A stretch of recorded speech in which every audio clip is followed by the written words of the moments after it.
Imaginemos un problema matemático tan complejo que frustró a los científicos y a los superordenadores más avanzados del mundo durante 8 largos años. Madre mía, 8 años de callejón sin salida. Exacto, una barbaridad. Y ahora imaginemos que ese mismo problema acaba de ser resuelto en tan solo 60 segundos. ¡Wow! Sí, 60 segundos. Y lo han conseguido tirando a la basura el manual tradicional de la informática. ¡Qué locura! Totalmente. Pues para quienes nos acompañan hoy en esta inversión profunda, que sepan que no vamos a hablar de una simple actualización de software o de un procesador un poco más rápido. No, desde luego que no. Vamos a sumergirnos en un documento técnico fascinante que presenta un cambio de paradigma absoluto. Hablamos de un concepto llamado memcomputing. Eso es. Y de cómo este enfoque puramente físico está destrozando los límites establecidos al resolver problemas de programación lineal entera. Lo que en el mundillo conocemos por las siglas en inglés ILP. Exacto, el ILP. Es que es pura maravilla conceptual ver cómo la física pura y dura puede llegar a donde los algoritmos clásicos llevan años, pues eso, dándose de bruces contra la pared. Bueno, antes de nada, un placer estar aquí desmenuzando este material. El placer es mío. Aunque, a ver, si me lo permites desde el principio, vengo preparada para ejercer un poco de abogada del diablo. Me parece perfecto. Necesitamos ese contrapunto. Claro, es que quiero moderar un poco ese entusiasmo desbordante inicial.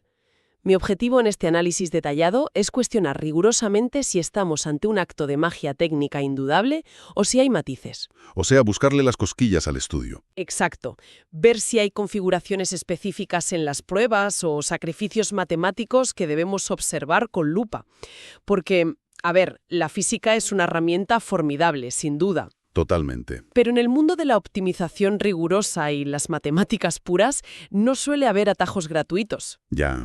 Siempre hay un peaje que pagar. Eso es. Pues me parece la actitud perfecta para abordar esto. Porque para entender realmente la magnitud de ese logro de los 60 segundos, primero tenemos que entender contra qué monstruo estamos luchando. Y el monstruo es gigantesco. Sí. Ese monstruo es la programación lineal entera, el ILP que comentabas. A veces la teoría suena muy abstracta, ¿verdad? Demasiado. A veces cuesta visualizarlo. Pero en términos prácticos es el motor invisible que hace que el mundo moderno funcione sin colapsar. Totalmente. Hablamos de cosas como trazar las rutas marítimas de los enormes buques de carga internacionales para ahorrar combustible. O diseñar toda la logística de la tripulación de las aerolíneas, por ejemplo. Exacto. O planificar extracciones en minería masiva. Y consiste, básicamente, en minimizar o maximizar una función objetivo, estando atado a unas restricciones lineales que son muy, muy estrictas. Y la clave ahí está en el nombre, usando variables que tienen que ser números enteros. Claro. Y en el caso del documento que exploramos hoy, fíjate, nos enfocamos en una variante binaria brutal. Las variables solo pueden ser 0 o 1, blanco o negro. Y la trampa mortal de esto, el verdadero problema, es que es un problema NP completo. Ojo a esa etiqueta. Vamos a detenernos a explicar qué implica esa etiqueta matemática para quienes nos escuchan. Pues a ver, que un problema sea NP completo significa que, a medida que le añades variables, la dificultad computacional para encontrar la solución perfecta no crece de forma suave. No es lineal. Para nada. Escala de una forma exponencial, violenta. Se dispara. Exacto. Históricamente, toda la industria de la logística y la academia ha dependido de métodos tradicionales basados en algoritmos, los llamados algoritmos completos. Claro, el estándar de oro aquí siempre ha sido el método de Branch and Cut. La ramificación y acotación, sí. Vamos a desgranar esto un poco paso a paso para no perder a nadie en la parte técnica. ¿Cómo funciona exactamente esa apisonadora algorítmica tradicional? Pues es esencialmente el equivalente a explorar un laberinto inmenso. ¿Vale? El algoritmo empieza a probar caminos, pero es inteligente. En cuanto ve que un pasillo específico o una rama de decisiones no lleva a una solución mejor de la que ya tiene en la mano, ¿Qué hace? La corta. eso es, bloquea matemáticamente toda esa sección del laberinto. La acota y la descarta. Exacto, para no perder el tiempo procesando millones de combinaciones inútiles en ese callejón sin salida. Ya, tiene sentido. Y bueno, en este terreno hiperespecializado, corporaciones enteras confían su logística a solvers comerciales, programas informáticos dedicados a esto. Y ahí es donde entra Gurobi, ¿no? Claro, Gurobi es uno de los nombres más dominantes y respetados de todo el mercado ahora mismo. Entendido. Pues para visualizar esa pesadilla exponencial de la que hablábamos, vamos a poner un ejemplo cotidiano. A ver. Imaginamos que resolver un problema de ILP es como intentar hacer la maleta perfecta para un vuelo de una aerolínea de estas de bajo coste que son extremadamente restrictivas. Uy, las peores. Sí. Tienes un límite de peso exacto que no puedes pasarte ni por un triste gramo. El volumen de la maleta es rígido, no cede, ¿Vale? y las decisiones son puramente binarias, o sea, el secador de pelo va dentro o se queda fuera. Claro, no puedes llevar un cuarto de secador de pelo para cuadrar el peso. Exacto, es ridículo. Pues si tienes 10 objetos sobre la cama, las combinaciones posibles para meterlos en la maleta son totalmente manejables para cualquier procesador moderno de tu casa. Sí, eso lo calcula en un microsegundo. Pero si en vez de 10 objetos tienes 100.000 paquetes distintos en un almacén de distribución masiva, las combinaciones posibles de dentro o fuera superan el número de átomos en el universo observable. Madre mía. Y claro, ningún superordenador puede simplemente probar todas las combinaciones una por una. Es una analogía fantástica para ilustrar la inmensidad de este espacio de soluciones. Gracias.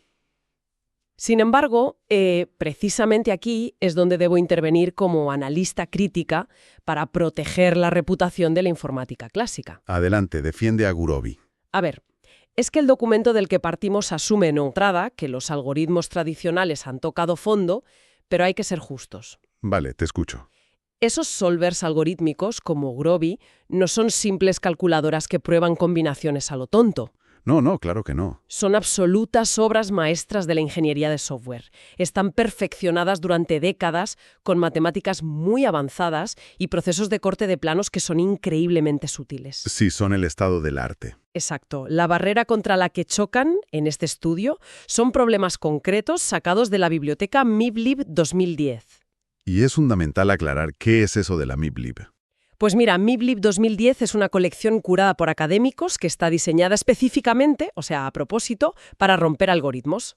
Para hacerlos sudar. Sí, son los casos extremos, los cisnes negros de las matemáticas. No representan para nada la norma diaria del software que organiza los envíos postales de un martes cualquiera. Es un apunte totalmente necesario, la verdad.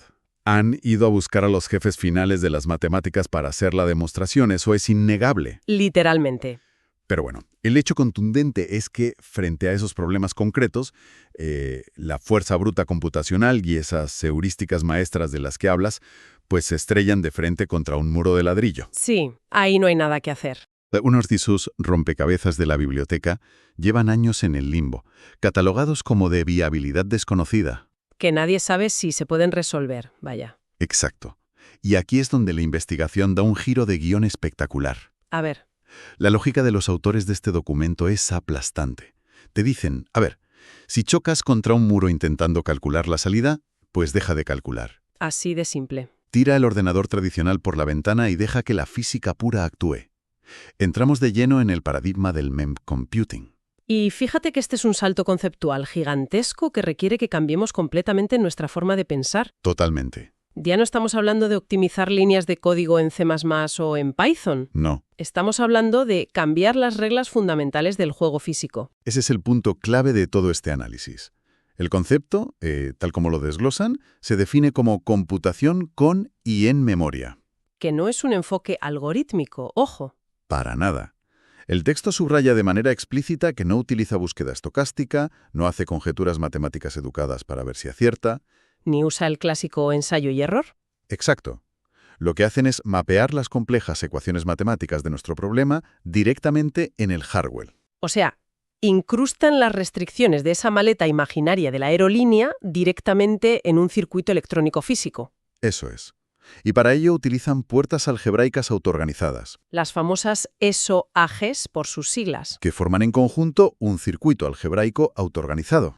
Y para que este concepto no se quede en pura jerga técnica abstracta, creo que tenemos que explicar el verdadero momento de genialidad del memcomputing. Por favor. El detalle que rompe todos los esquemas clásicos. A ver, en un ordenador tradicional, las puertas lógicas son unidireccionales. Solo van en un sentido. Exacto. Si pones un 1 y un 1 en las entradas de una puerta lógica AND, pues sale un 1 por el otro lado. ¿Vale? La información fluye como un río, siempre en una sola dirección. No puedes meter la mano al final del río, forzar un 1 en la salida y esperar que las entradas mágicamente se conviertan en 1-1. Claro. Pues eso rompería la causalidad básica de la electrónica que todos estudiamos, ¿no? Exacto. Pues agárrate porque el memcomputing hace precisamente eso.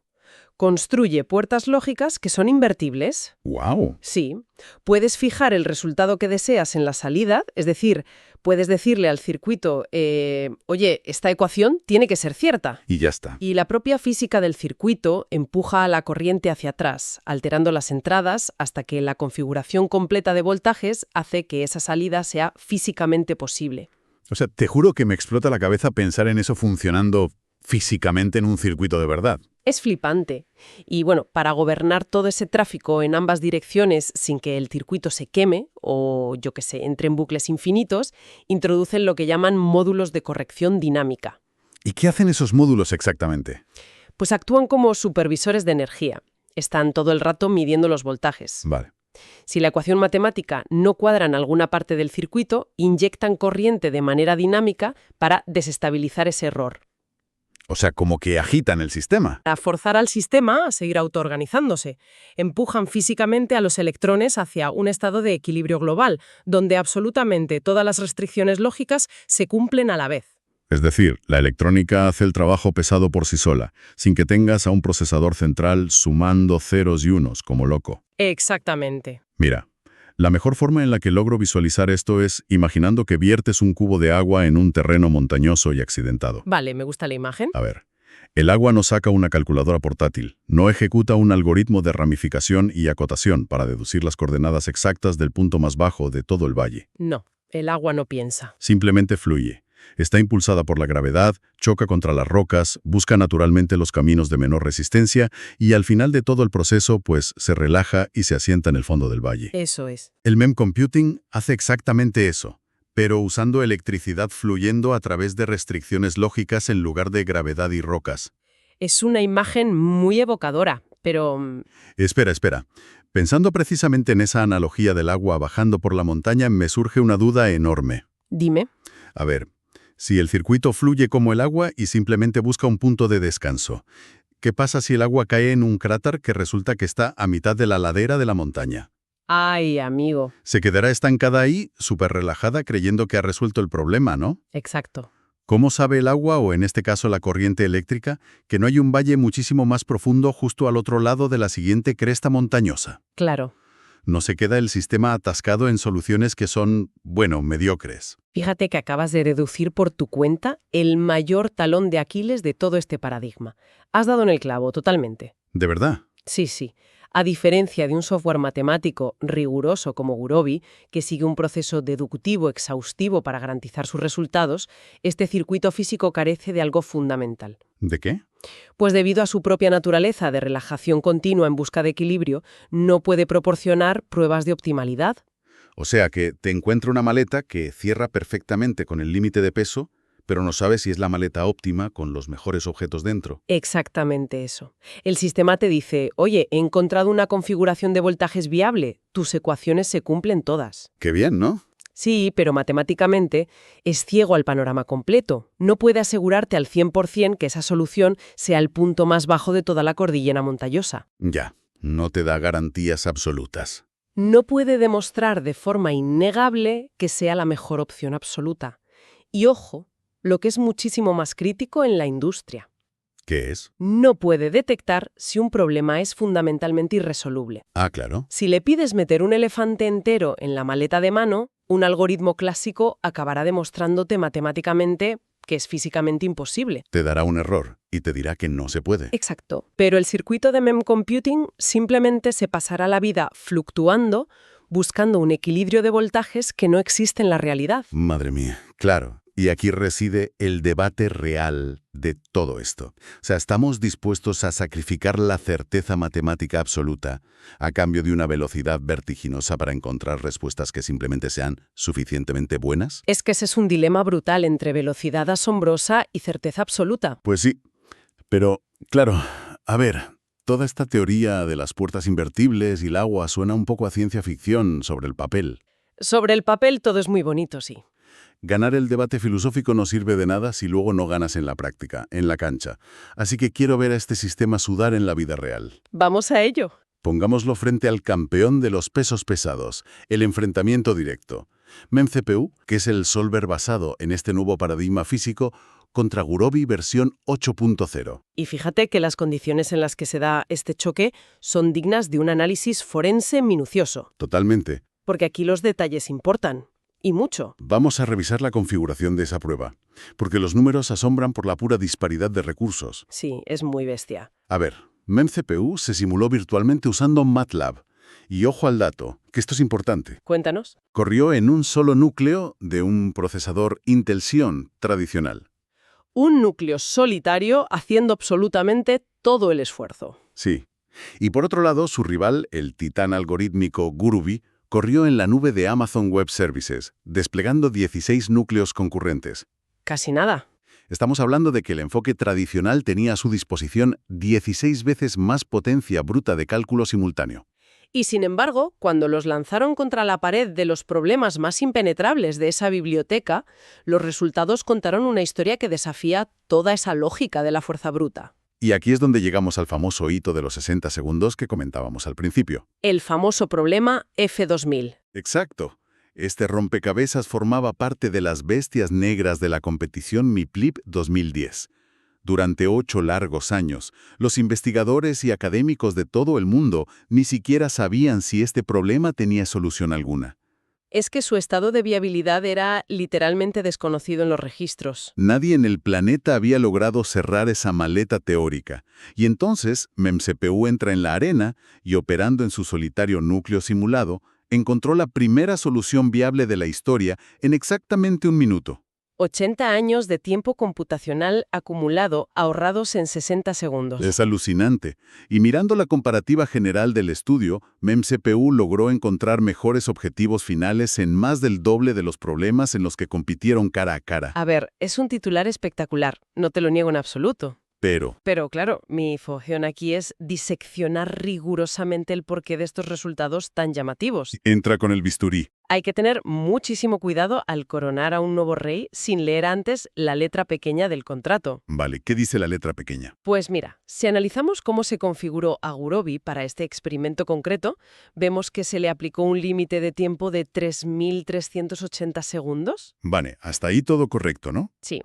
Pero el detalle crítico es que se configuró su parámetro presolve, que es su sistema de preprocesamiento interno, en el nivel 2, que casualmente es su nivel máximo de agresividad. ¿Y qué hace exactamente ese preprocesamiento y por qué es tan peligroso llevarlo al nivel máximo en esta prueba? Pues a ver, el preprocesamiento es una técnica algorítmica brillante, pero en problemas de tamaño normal. Vale. Antes de empezar a resolver el laberinto del que hablábamos, el software analiza matemáticamente toda la estructura de las ecuaciones buscando redundancias. ¿Como atajos? Sí, intenta simplificar y reducir el tamaño del problema algebraicamente antes de ponerse a calcular de verdad. ¿Tiene sentido? La esperanza es que el tiempo que inviertes en esa preparación se recupere con creces al tener que resolver un problema más pequeño después. Vale, entiendo la lógica. Pero claro, en estos problemas de dimensiones colosales, buscar patrones y construir las estructuras de datos auxiliares en la memoria para, no sé, 100.000 variables a la vez, requiere un esfuerzo titánico. Se ahoga. Básicamente mi argumento aquí es que esta configuración estranguló a Gurobi desde el minuto 1. Ya veo. Gastó la inmensa mayoría de su límite de tiempo preparándose psicológicamente para resolver el problema, en lugar de ponerse a resolverlo directamente. O sea que sufrió de lo que llamaríamos parálisis por análisis. Exactamente eso. Pero bueno, siendo totalmente transparentes y justos con ambos bandos, Sí. hay que decir que el bando del MEM Computing tampoco operó por arte de magia pulsando un solo botón mágico. No, para nada. El propio documento reconoce que, como carecen de un sistema de preprocesamiento automático inteligente como el de Gurobi, Tuvieron que hacer trampas, entre comillas. bueno, tuvieron que utilizar múltiples réplicas en paralelo para calibrar y afinar manualmente los parámetros físicos del circuito simulado antes de lograr esos tiempos récord. Claro. Básicamente, tuvieron que afinar minuciosamente todas las cuerdas de la guitarra física antes de poder tocar la canción a la perfección en un minuto. Y eso, fíjate, nos lleva a una zona gris fascinante de todo este estudio. ¿A qué te refieres? A que la aplastante victoria de MEMCPU es puramente fruto de la superioridad física de las puertas autoorganizadas. Ok. O es también el resultado de haber obligado al rival a tropezar con sus propios cordones al forzarle un preprocesamiento excesivo. Es una pregunta muy válida. Es un matiz que como analistas no podemos ignorar si queremos ser rigurosos con los datos. Es una objeción fantástica, de verdad. Pero claro, ganar un sprint de 60 segundos, aunque sea tropezando, es solo una parte de la historia completa. Cierto. Los autores sabían perfectamente que la comunidad científica les iba a exigir mucho más. Ganar en un caso aislado, al final, es anecdótico. Convertimos este sprint en una maratón. Ahí es donde se ven los verdaderos límites. ¿Qué pasa al multiplicar las variables por 1000 o por 10.000? Y así es como pasamos al test definitivo de escalabilidad. Que en el documento está ejemplificado con los problemas de tipo RackMine, si no me equivoco. Exacto, el modelado de minas a cielo abierto. Madre mía. Para contextualizar a quienes nos escuchan, esto es un problema logístico masivo del mundo real. De los grandes de verdad. Sí. Tienes un terreno tridimensional dividido en miles y miles de bloques de tierra. ¿Vale? Para extraer un bloque profundo que es muy rico en mineral valioso, primero tienes que tomar la decisión binaria de extraer o no extraer los bloques de tierra estéril que tiene justo encima. Claro, tienes que apartar la tierra para llegar al oro. Exacto. Y tienes que calcular los costes de la maquinaria frente al beneficio del mineral, respetando además unos ángulos de excavación seguros para que no se derrumbe todo. Es un laberinto logístico abrumador, vaya. Totalmente abrumador. Y las variables crecen monstruosamente dependiendo de la resolución topográfica que busques en tu mapa. ¿Sí? Aquí es donde los datos del estudio revelan algo asombroso sobre cómo se comportan ambos sistemas bajo presión extrema. Cuéntame los resultados. Pues mira, en las versiones iniciales y pequeñas del problema de la mina, Gurobi fue una auténtica apisonadora. Normal. Actuó con una precisión milimétrica, encontrando soluciones perfectas con menos del 1% de desviación. Parecía imbatible a escala pequeña. ¿Pero qué pasó al escalar? Pues que al escalar el número de bloques topográficos a las presiones colosales, ocurrió exactamente lo que tú anticipabas con el tema del preprocesamiento. Se ahogó. Su tiempo de preprocesamiento creció de forma casi cuadrática. En términos prácticos, el algoritmo se quedó paralizado frente al mapa inmenso, pensando infinitamente en cuál era la mejor estrategia matemática para empezar a excavar. ¿Ya? Agotó todo el tiempo disponible del reloj y no movió ni una sola piedra virtual. Madre mía. Mientras tanto, me imagino que la curva de rendimiento de MEMS-CPU en esa misma prueba masiva, Es un testimonio asombroso a favor de la física. a ver, Mantuvo esa brecha de error mínima de manera constante. O sea, trazó una línea casi plana en el gráfico de rendimiento. ¡qué locura! Le daba exactamente igual que le lanzaran 5.000 variables o cientos de miles, incluso arrancando la simulación desde condiciones iniciales de voltaje completamente aleatorias. El circuito simplemente fluía. Fluía. No se atascaba buscando patrones previos gigantescos. Simplemente empezaba a acabar eléctricamente desde el primer milisegundo, relajándose hacia una solución viable. ¡Wow! Esto demuestra empíricamente que la gran ventaja táctica del software clásico, ese preprocesamiento tan inteligente, pues colapsa por su propio peso estructural en escalas masivas. Se ahogan sus propios cálculos preliminares, claro. Exacto. Y mira, aquí es donde, como analista crítica, debo rendirme a la evidencia empírica y conceder el punto a favor del mem computing. Vaya, victoria para la física. Es una concesión mayor, ¿eh? O sea, acepto todas nuestras reservas anteriores, que las mantengo, Sí, no las borramos. que el sistema actual no es más que una simulación en software que requiere que un humano calibre pacientemente los voltajes iniciales y que nos deja completamente huérfanos de esa tranquilidad que te da la demostración matemática absoluta de optimalidad. ¿Todo eso sigue ahí? Pero claro, a pesar de todo ese equipaje, demostrar la capacidad de mantener una escalabilidad estable frente al colapso catastrófico de los algoritmos de fuerza bruta Es enorme. es un avance monumental para la disciplina de la informática. Lograr que la curva de error y de tiempo no explote por los aires mientras el tamaño del problema se vuelve masivo y exponencial. Es revolucionario. Es que eso es esencialmente el santo grial de la teoría de la complejidad computacional. Lograr superar la tiranía del crecimiento exponencial a base de pura autoorganización física. ¡Qué maravilla! Totalmente. Bueno, llegados a este punto, vamos a sintetizar un poco todo lo que hemos absorbido hoy. Vamos a repasar detenidamente los pilares de conocimiento que nos deja esta exploración. ¿Me parece bien? En primer lugar, hemos cimentado que la programación lineal entera, esa red infinita de variables binarias, no es un mero pasatiempo para académicos encerrados en un despacho. Para nada. Es la infraestructura invisible que sostiene toda la eficiencia logística e industrial de nuestro mundo actual. Y en segundo lugar, yo diría que los experimentos empíricos con la planificación de minas a cielo abierto han dejado meridianamente claro un problema enorme. ¿Cuál?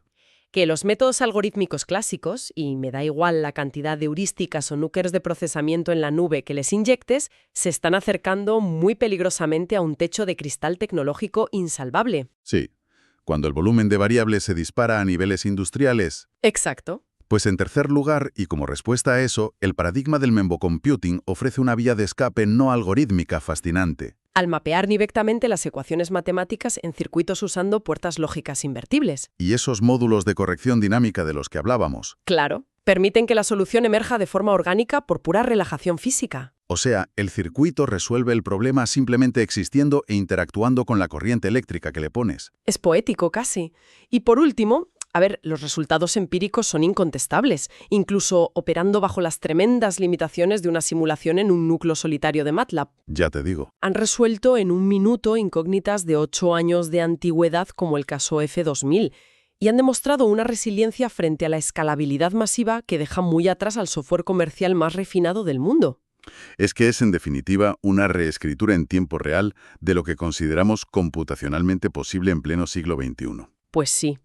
Y fíjate, para cerrar mi intervención, me gustaría dejar sobre la mesa una reflexión expansiva, algo para que quienes nos escuchan le den un par de vueltas en casa. Adelante, ponnos a pensar. A lo largo de todo este análisis detallado, hemos juzgado y comparado a MemCPU como si fuera simplemente un programa de software más. Claro, lo hemos tratado como código. Al fin y al cabo, los datos empíricos que hemos estado discutiendo provienen de una emulación ejecutada en MATLAB sobre un procesador Intel convencional. Sí. Pero el documento técnico desliza un detalle absolutamente explosivo hacia el final de sus páginas. Uy, a ver. Los componentes electrónicos necesarios para construir físicamente estos circuitos autoorganizados, o sea, esas maravillosas puertas invertibles de las que hablábamos, ¿Qué pasa con ellas? están basados enteramente en tecnología CMOS estándar. Vale, y pregunto desde el desconocimiento, ¿qué implica eso exactamente a nivel de fabricación industrial? Pues implica que no estamos hablando de ordenadores cuánticos súper complejos que requieren laboratorios a temperaturas cercanas al cero absoluto. Ah, vale. Ni requieren materiales superconductores exóticos que cuestan cientos de millones de euros de fabricar.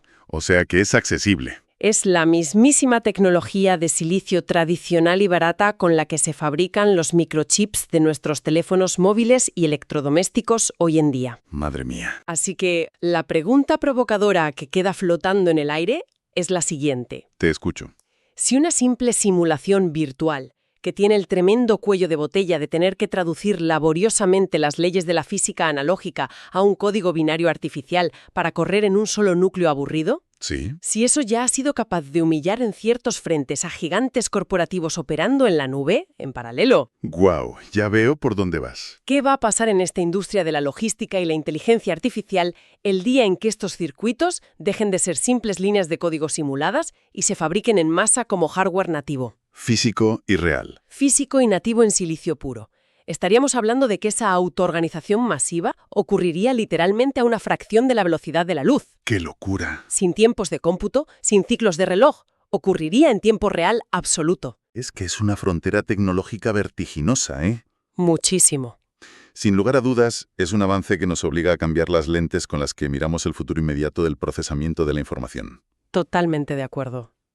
Bueno, pues queremos extender nuestro agradecimiento más sincero a todas las personas que nos han acompañado a lo largo de este extenso y minucioso recorrido intelectual. Ha sido un viaje fascinante. Lo ha sido. Creemos que detenernos a explorar los engranajes y los límites de las herramientas que construimos hoy es la única forma real de atisbar cómo será el mundo de mañana. Sin duda. Nos despedimos con enorme entusiasmo, confiando en que este análisis detallado sirva como incentivo para seguir cuestionando y observando el fascinante avance tecnológico que nos rodea. Así es. Hasta la próxima exploración.